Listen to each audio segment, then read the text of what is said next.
제가 실례되는 말씀인지 모르지만 군 인권센터 소장은 삼청교육 때 한번 교육을 받아야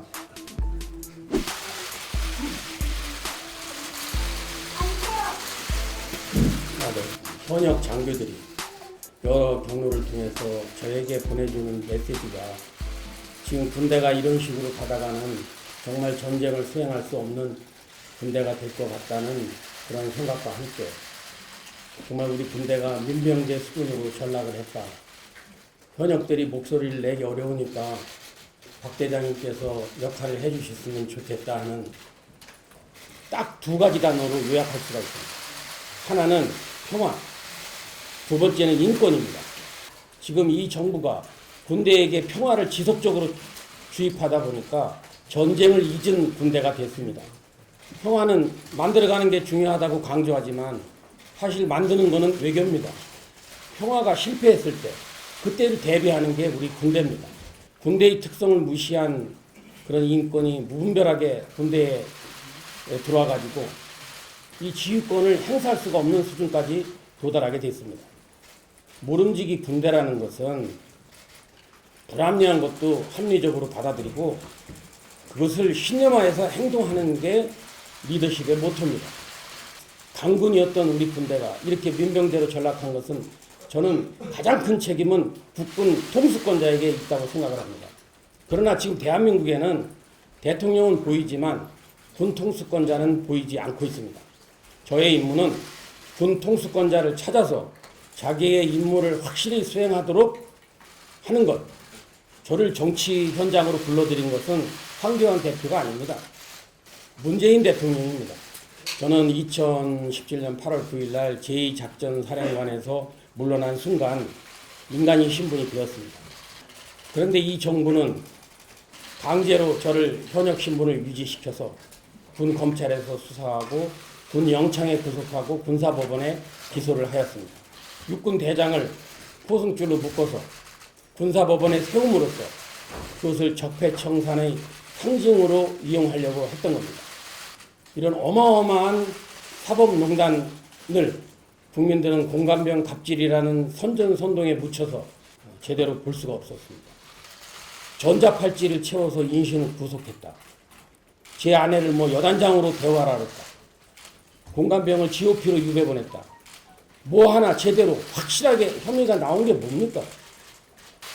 일주일 정도 전방에 가서 전선을 바라보고 북한군도 쳐다보고 분단의 현실을 한번 느껴보도록 하는 게 좋지 않겠느냐. 그래야 나중에 전역해서도 좀 떳떳하지 않겠느냐 해서 보낸 겁니다. 그게 GOP에 유배 보낸 거면 그럼 지금 GOP에서 수고하는 우리 장병들은 다 유배가 있는 겁니까? 감을 따라고 했다. 골프공을 주스라고 했다 했지만 사실 공관장이 상사입니다. 여러분 상사가 낮은 계급입니까? 제가 부려먹는 게 아니고 편제표에 나온 대로 임무를 수행하는 겁니다. 그게 잘못됐다. 편제표를 수정해야 됩니다. 그 다음에 썩은 과일을 던져서 팔에 맞았다는데 저희 가족이 서울에 있다가 내려와 보니까 과일이 다 썩어 있더라는 거예요. 한라봉이. 그러면 이럴 경우에는 이거를 빨리 간부식당으로 보내든가 집무실을 보내서 소비를 시켰어야 되는데 그렇지 못하고 다 썩어 있으니까 저희 가족이 좀 지책을 한 거는 맞는 것 같습니다. 그거를 이쪽 썩은 거 이쪽 박스, 안 썩은 거 이쪽 박스 서로 옮기는 과정에서 이 팔에 곰팡이가 묻었다고 저희는 그렇게 생각을 하는데 어떻게 그거를 과일을 사람 몸에다 던졌다고 생각을 하느냐. 서로 맞지 않는 진술들이 있고 이게 마치 무슨 성추행 사건 같이 일방적인 피해자의 진술이기 때문에 저희들도 사실은 굉장히 곤혹스럽습니다. 제가 저희 아내를 두둔하는 것이 아니라 정말 우리 공감병들을 사랑으로 감쌌습니다. 물론 위생관리, 식품관리 잘못했을 때 야단도 쳤습니다. 그렇지만 제가 기억하는 거는 저와 함께 외식을 하고 나가면은 꼭 들어올 때 공감병들 좀 뭘 갖다 줘야 되지 않느냐 해서 맘스터치에 가서 뭘 사갖고 오고 항상 먹을 거를 갖고 오고 배려하고 저희 아들도 사실은 군대 가서요 폭행당해서 하반신이 마비됐었어요. 저도 참 참담했지만 어머니인 저의 아내는 어떻겠습니까? 그런 어머니가 누구를 폭행하고 누구를 감금을 하고 이런 일을 하겠느냐 하는 겁니다. 군인권센터가 인권을 위해서 노력하는지는 모르겠으나 정말 우리 군의 순기능보다 역기능이 크다고 저는 생각을 합니다. 저는 군인권센터 활동을 중지하고 해체할 것을 촉구합니다. 임태훈 소장을 무고죄와 허위사실 유포에 의한 명예훼손으로 고소할 예정입니다. 제가 당대표님께 부담을 드리면 안 되지 않습니까? 당대표님께 전화 드려서 저를 생각하지 마시고 부담 없이 결정하시라고 꼭 이번에 포함이 안 돼도 저는 상관이 없습니다. 이렇게 말씀을 드렸고요. 그리고 최고위원님들이 그런 말씀을 하시는 거는 저는 뭐 충분히 의견을 제시할 수 있다고 생각합니다. 그 병사가 표현하는 그대로 얘기하면 후방에서 꿀 빨던 놈들이 참 대장님을 이렇게 한다는 게 이게 참 자기는 너무 가슴 아프고 자기가 전방에서 좀 힘들게 하지만 속상하다는 겁니다. 그런 20, 30대의 분위기도 굉장히 많다는 거 여러분 참고해 주셨으면 좋겠습니다. 그게 이제 뭐의 반환법이냐면 당에서 결정하는 대로 따른다는 뜻입니다.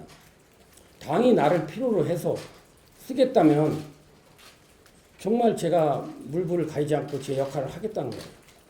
그런데 당이 필요로 하지 않다는데 제가 뭐 억지로 어떻게 합니까? 그냥 많은 거지. 한 번 있었던 일인데 저는 사회 통념상 그 정도는 우리가 이해를 해줘야 된다고 생각합니다. 공관병들이 일방적으로 서빙한 것도 아니고 같이 파티를 한 건데 저는 군인권센터가 의도가 불순하고 도대체 무엇을 위해서 하는 거냐, 정말 인권을 위해서 하는 거냐, 아니면 어떤 정치적 목적을 위해서 이런 일들을 벌이는 거냐, 저는 의문을 갖고 있습니다. 제가 신뢰되는 말씀인지 모르지만 군인권센터 소장은 삼청교육 때 한번 교육을 받아야 좀 되지 않는 사람인가 이런 생각을 갖고 있습니다. 네, 저는 황교안 대표님 좋아하고 존경하고 여러 가지 어려운 여건 하에서 또 이렇게 당을 이끌어가고 하시는데 굉장히 노고가 많으시다는 생각이 들고 당 대표시니까 우리는 호불호를 떠나서 당 대표님을 중심으로 건전한 비판을 통한 개선은 바람직하지만 그것이 당에 상처를 준다든가 하는 것으로 이렇게 오바되는 것은 바람직하지 않다는 생각을 갖습니다. 지금 대표님이 황 대표님이 아니시더라도 저는 똑같은 생각을 가질 것이고